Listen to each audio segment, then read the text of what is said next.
अस्सलाम वालेकुम जमात चहारम, कैसे हैं आप लोग? जी उम्मीद है खैरियत से होंगे। और पढ़ाई जारी है आपकी? जी पढ़ने पे बहुत तवज्जो देनी है बच्चों। हम पहला सबक पढ़े थे नक्शे क्लोक का, आज हमारा दूसरा सबक है और आज के सबक का नाम है तारीख़। और तारीख़ में हमारा माज़ी, इसमें हमने जो चीज़ पढ़नी है वो है सुबह पंजाब और उसके तारीख़ी वाक़यात।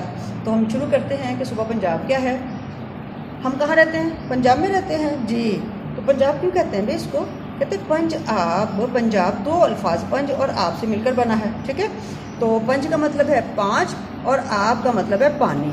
तो पंजाब का क्या मतलब है? पाँच पानी। कौन से पाँच पानी हैं?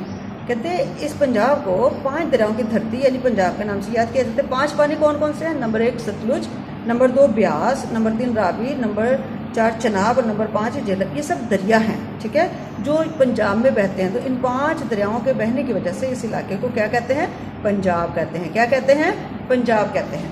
अच्छा, पंजाब का ये नक्शा हमारे सामने है और इस नक्शे में आप देख रहे हैं, आपको पता है कि मैं ये बनाती हूँ शुमाल जनूब है, मशरिक़ मगरिब है, ये निशान लगाते हैं, आपको पता था किधर है। अब ये हमारा पंजाब है। किसका पंजाब है? ये पाकिस्तान का पंजाब है, ठीक है। अच्छा, इस पाकिस्तान के पंजाब में जो मशरिक़ है, मशरिक़ में भारतीय पंजाब है। कौन सा है?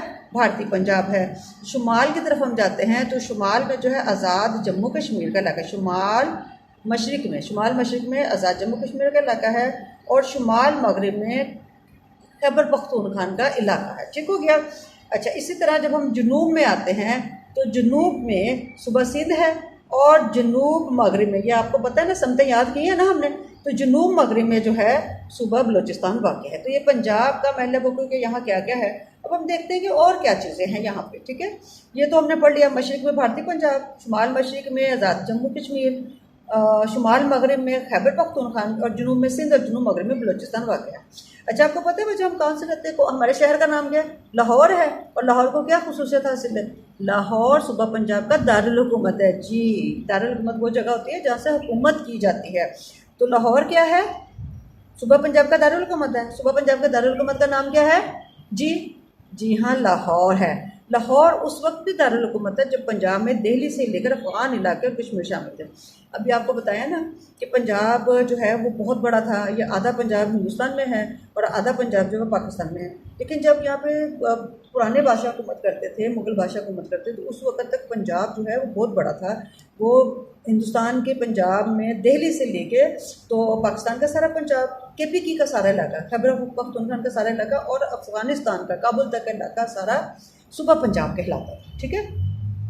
तो उस वक्त पंजाब कितना बड़ा था? पंजाब जो है दिल्ली से लेकर अफगान इलाका कश्मीर तक फैला हुआ था, ठीक है। उसके बाद सूबा पंजाब का कुल रकबा, सूबा पंजाब कितना बड़ा है? पाकिस्तान में जो पंजाब है वो कितना बड़ा है? सूबा पंजाब का कुल रकबा 2,05,344 मुरब्बा किलोमीटर। ये सब चीज़ें आपने अंडरलाइन करनी है, ये सब आपने इकट्ठा याद करनी है। कितना रकबा है सूबा पंजाब का? सूबा पंजाब का कुल रकबा 2,05,344 यानी 2,05,344 मुरब्बा किलोमीटर है। और ये क्या है? पंजाब। ये क्या है? पंजाब आबादी के लिहाज से पाकिस्तान का सबसे बड़ा सूबा है।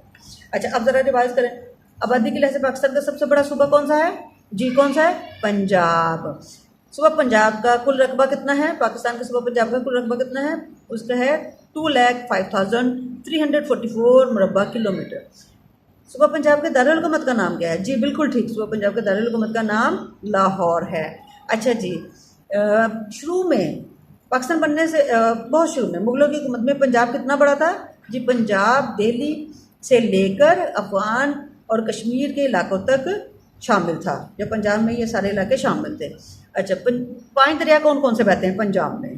पंजाब में ये याद करना है आपने। पंजाब में कौन से 5 दरिया बहते हैं? सतलुज, ब्यास, रावी, चनाब और झेलम। हाँ जी, ये पता है आपको? ठीक है, याद आ रहा है आपको, ठीक है ना। रावी कहाँ है? रावी तो लाहौर में बहता है, ठीक है ना। कभी देखी, सैर की है रावी की जाके आपने? ठीक हो गया। तो दरिया रावी लाहौर में बहता है, उससे आगे चनाब है, फिर झेलम है। ये तरतीब के साथ है, आपने इनको ऐसे ही याद करना है, ठीक है। और उम्मीद है कि आपको सबक समझ आ गया है और बहुत अच्छी तरह आपने इसको देख लिया है। वीडियो को बार बार देखिएगा, इसको अच्छी तरह से याद कीजिएगा और अपना काम भी आपने अपनी कॉपी पे करना होगा। बच्चों, अल्लाह हाफिज़।